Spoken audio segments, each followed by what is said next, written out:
don't know what to call this series. I think we'll call it Fat Diabetic Jew Repair. I'm fat, I'm diabetic, so my hands don't work, and I'm Jewish, which means I'm no good with tools anyway. So anything I do here is let's say, it's a miracle if it gets done. I got a few issues with my snow thrower here, an MTD Yard Machine. We'll do a close-up on it to show you how messed up it is. So we'll get this started, and we'll see how it goes. Okay, so this is my Yard Machines, obviously by MTD. So it's a lot of these machines.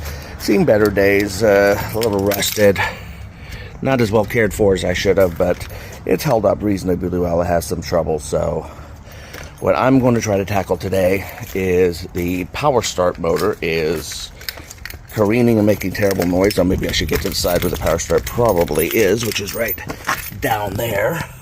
There's the power start, and that supposedly is an easy thing to change, but of course for me, who knows? The second thing I need to deal with is once the power start went in the middle of the winter last year, I pull this, and look at that, kind of frayed there. So who knows how long that was going to last. So I didn't get an exact duplicate replacement for this, but basically kind of an aftermarket garbage Chinese one, and we'll see if that works or not. This is the power start, and under there we have 2 bolts. Doesn't look like I have clearance to either of them. Both of them using the star-shaped pattern, so I'm going to have to find the right kind of hookup to undo those. Obviously I can't use a ratchet wrench, which is what I really like to use. So we'll try to get that taken care of. So, I do have an attachment for this that'll do it. It's like a 5-star, and it seems relatively loose. Unfortunately, sorry about that, don't have a good tripod set up for this. So we're just going to unscrew it from here, and hopefully it's turning, so that's a plus. Supposedly it's pretty easy to take these things out, and I don't see how this is, it doesn't seem all that hard, and this bolt wasn't in all that heavy, and it falls straight to the ground. Well, whatever, I'm sure I will be able to get it eventually. This one, don't know if I have to move the gas tank to get this out. I don't think so. I've seen too many people just pop them in without, but considering who's doing it, there's always a chance. Nope, it's gonna fall right out. So there we go, there's the second one. And for those wondering what kind of plug it was, just gonna autofocus or not? We're gonna have to get this in such a situation to be more of an autofocus kind of situation. 1, 2, 3, 4, so a 6-star little connector for that, so it's not so difficult. So I've got this puppy nice and loose, and it's going to pull right out in a minute. All I have next is I got to take care of the screws on top.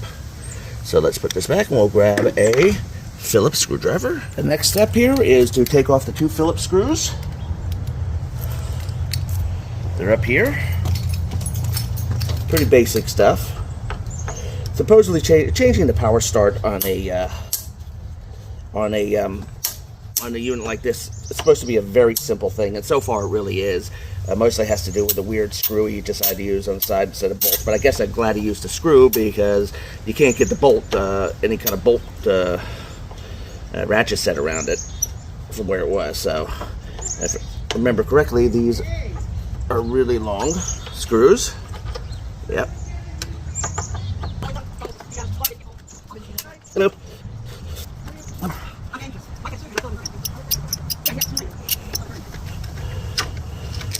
Basically that's that.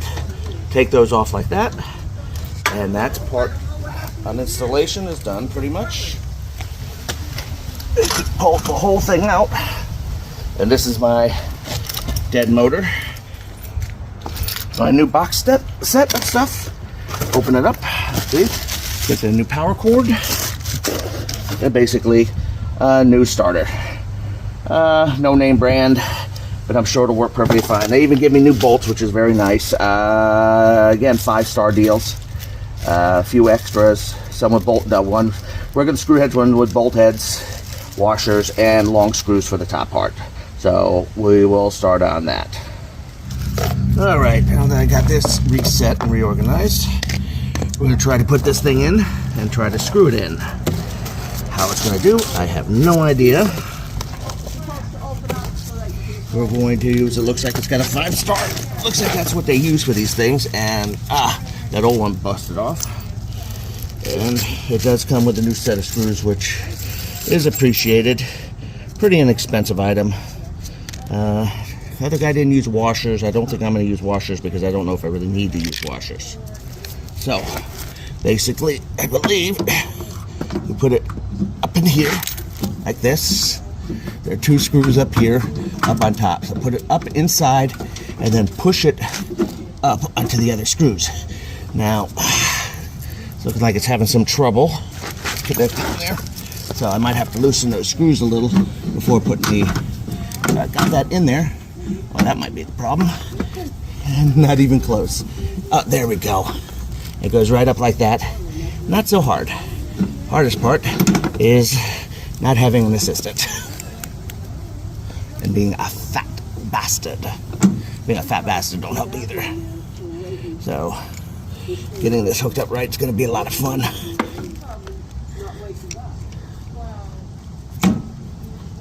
Get that in there like that.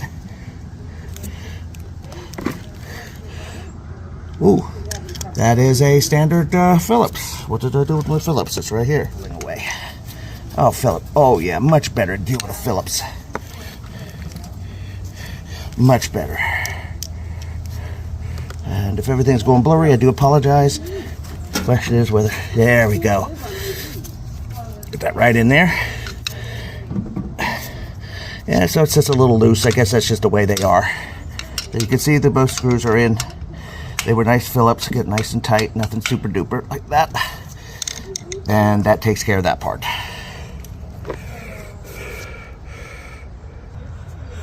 All right, so we're back up to the top. Got the main unit down. Everything looks okay here. Happily, it came with two screws to hook the starter motor power thing, whatever. The button, to hook the button. So that's going to be fun.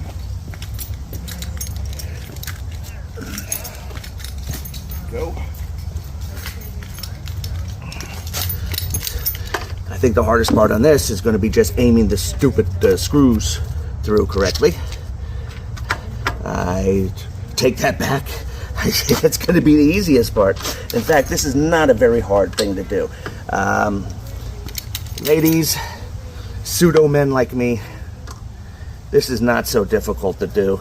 Don't ever pay anyone to do this for you. This you can do yourself. It is so genuinely simple as to be basically brainless. And if I can do it, anybody can do it. Of course, all that talk, ain't nothing running yet, is there? These don't last long. I don't think I paid more than $30 for this power start.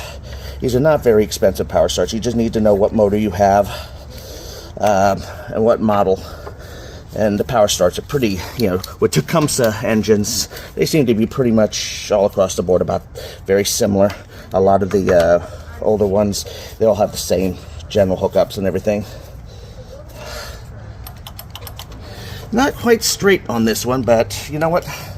For the price, I'm not going to fight it, especially nowadays. So we've got it on there. And next will come the moment of truth where we will start it and see if it actually works.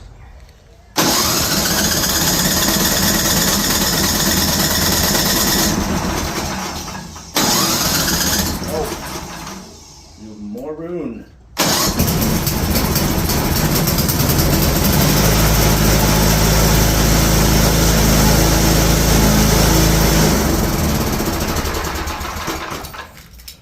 For all those without the fat diabetic juice eyesight, you'll see that I still had the spark plug unhooked.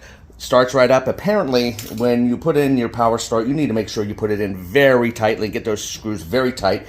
It has a close tolerance for position that it can be.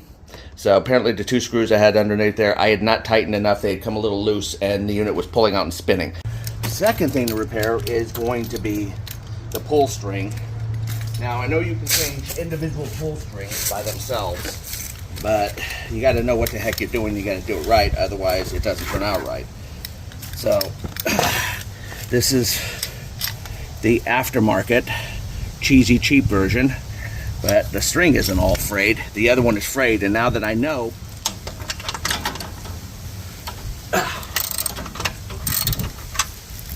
it was suggested to me that I go like, I tend to do these type of things like bolts and so forth in a crisscross pattern. I usually find that safer. In this particular unit, we're talking about, oh, actually these are coming right off, so maybe we can look at the power start area too, see what's going on with that in there. Let's see if we know what's wrong with that.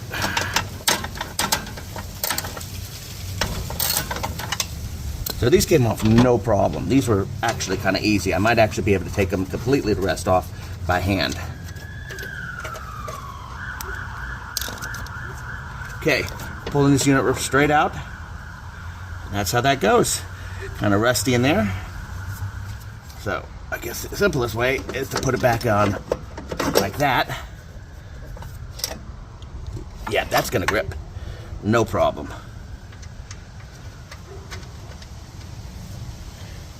Don't know about this opening here. I don't know why that's there, but I don't think I really worry about it. But basically, got 4 bolts on this particular unit. I don't even know how much of this is filming. You got one here, one on the opposite side, and one in the same positions, top and bottom. I'm just going to put these on very lightly, and I'll tighten them in a crisscross fashion. I don't know how important that is in this case, but these have turned out to be very simple to do.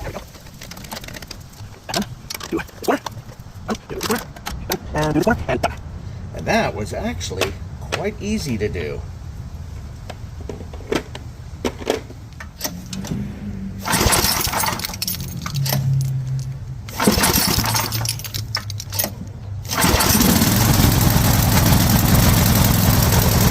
Okay, at this point, that's the end of the video. The pull start was actually very easy to install, and the power start was actually pretty easy to install as well. I didn't show this on camera, but the first time it did not work correctly. That's because I did not tighten the bottom screws tight enough, and the unit wasn't touching the splines correctly, and it was skipping. I make this video mainly, and I make fun of myself mainly to let you know that if an idiot like me, a doofus with diabetes in his hands, big old fat dude who never fixed anything in his life can do it, anybody can do this. And I put this up on YouTube to help all you people who have low self-esteem, think you can't get these things done. Remember, if Verdier can do it, anybody can do it. I hope this thing helped you out, and I hope you enjoyed the video. Verdier out.